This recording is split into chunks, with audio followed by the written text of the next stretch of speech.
Hi everyone, welcome back to Axis and Allies Pacific round number 3. We'll pick up here in round number 2 at the end with the US's turn.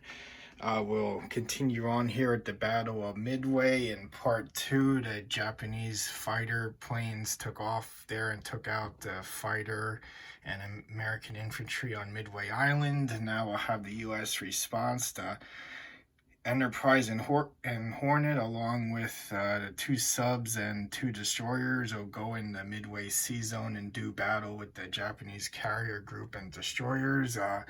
We also have 2 fighters and 2 bombers from the Hawaiian Islands that have range and can take part of the battle. In non-combat, the Yorktown carrier is down here in the Coral Sea. There was no carrier battle to simulate in this game, with the Japanese carrier being over here more east in Sumatra there. So the Yorktown in the non-combat move will go in and support the British naval units there in Celebes, because we have a good sized Japanese fleet over here in Java. So we'll go on here and show you how the Battle of Midway pans out. Since this is such a focal battle in the game, we'll spend some time on the video and roll it out here. So we start with the 2 American subs. If they do a 2 or less, they have a hit, so that destroys that destroyer. The destroyer will still be able to fire back in defense with the 1-hit rule, but now in the future, any hits that the subs have, that unit would automatically be destroyed and not able to fire back. So we continue on with the bombers now. The bombers roll at a 4 or less. So we have another hit there. That'll take a fighter out. And now we have 2 destroyers for the US. They roll at a 3 or less. So there's another hit there on a fighter. We lose another fighter. And we continue on here now. We've gotten 1, 2, 3, 4, 5 US fighters at a 3 or less. So wow, that was a good roll for the US there. That takes 4 units out there. So we lose 1, 2, and we'll say that the Kaga and the Akagi are now destroyed. So they are moved off the battle board there. So let's see here. We have the carriers left now to roll. Our carriers only attack at a 1 or less in this game, so there is no hits there. So after the initial US strike, we see all the casualties there, and that's pretty much true to the battle now. So we have the Hiryu and its 2 fighters remaining in the battle here. So the Japanese do, all those units there that are destroyed do roll back in defense. So we have 4 fighters there at a 4 or less. So not too a good roll there. They'll take fighters can't take a sub out, so we'll lose a destroyer there. We got the carriers. Carriers do defend in this game at a 3 or less, so there's 2 hits there. So that'll take out, we'll take out a destroyer, and we'll take out another sub on there. And now we are left now for the Hiryu. Well, actually, we didn't roll the destroyer there that was destroyed, so we'll do that. Destroyers are a 3 or less, so there was no hit there. So now the 2 fighters from the Hiryu defend. They take out another unit, so they take out another fighter there. And the Hiryu will defend now. They defend again at a 3 or less, so they do not take a hit out. So after 1 round of battle, that's the way to look at it. And we'll clean up the battle board here for round number 2 in the battle. We start out round number 2 in the battle with the US sub. If they can get a 2 or less, what they don't, they could take the Hiryu out without a counter defense from the aircraft carriers. So we're on now to the 2 bombers. We'll have to call them dive bombers in this one at a 4 or less. They do not strike any hits there. We go on now. We still have 4 U.S. fighters there that roll at a 3 or less for a hit. So, wow, they don't get any rolls either. And we are down here to the Enterprise and Hornet at a 1 or less.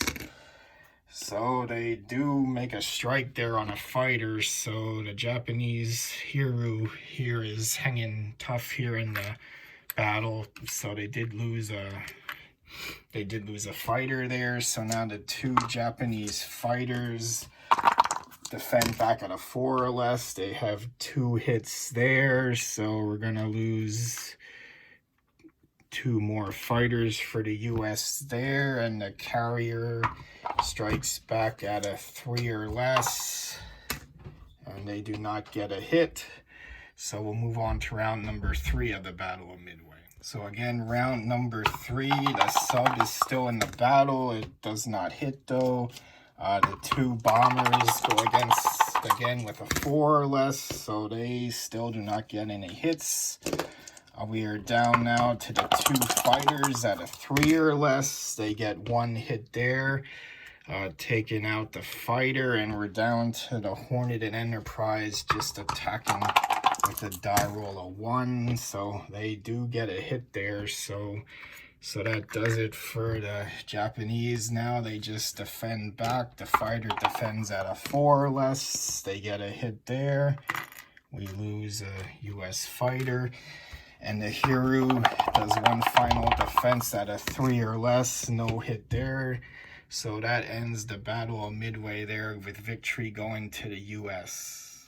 So these are the final casualties in the Battle of Midway. Japan loses the 3 carriers on the board, along with 6 fighters and a destroyer.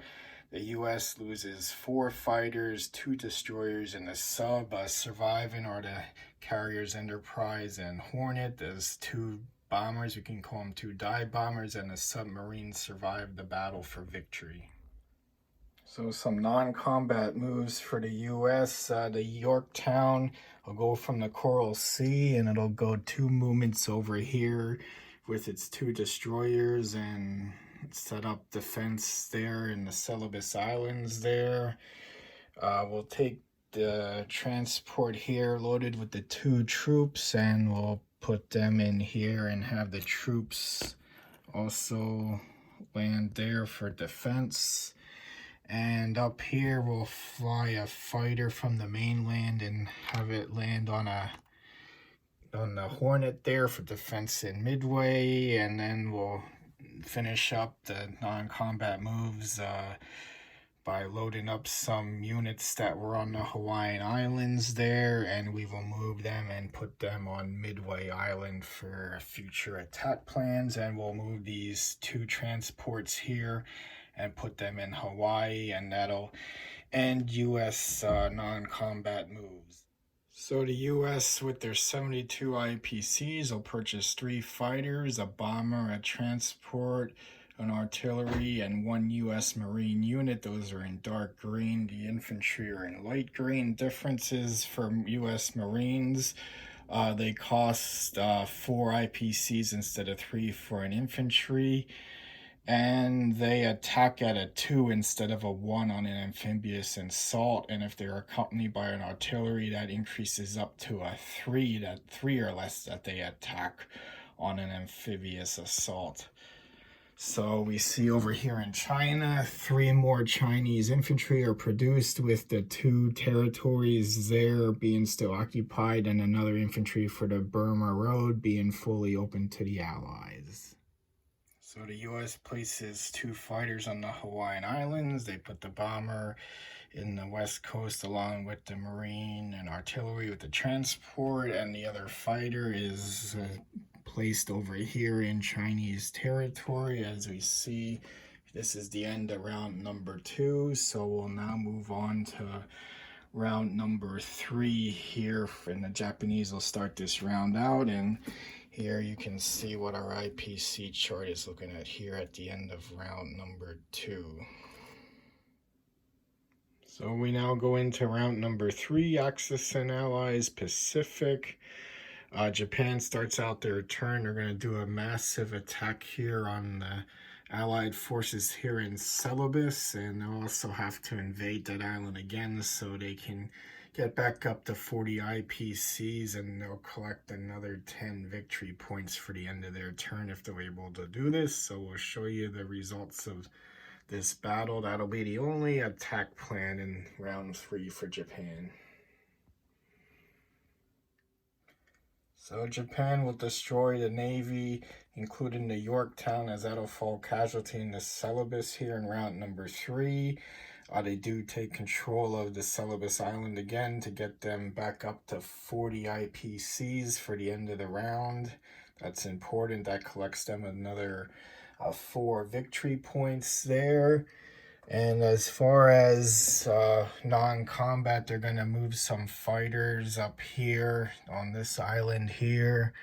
And they're going to produce, with their 42 IPCs, they're going to purchase 5 submarines and put them in Tokyo Bay there. They also moved some troops from Japan mainland down here into French Indochina to help defend off this Indian attack that may happen in the next round.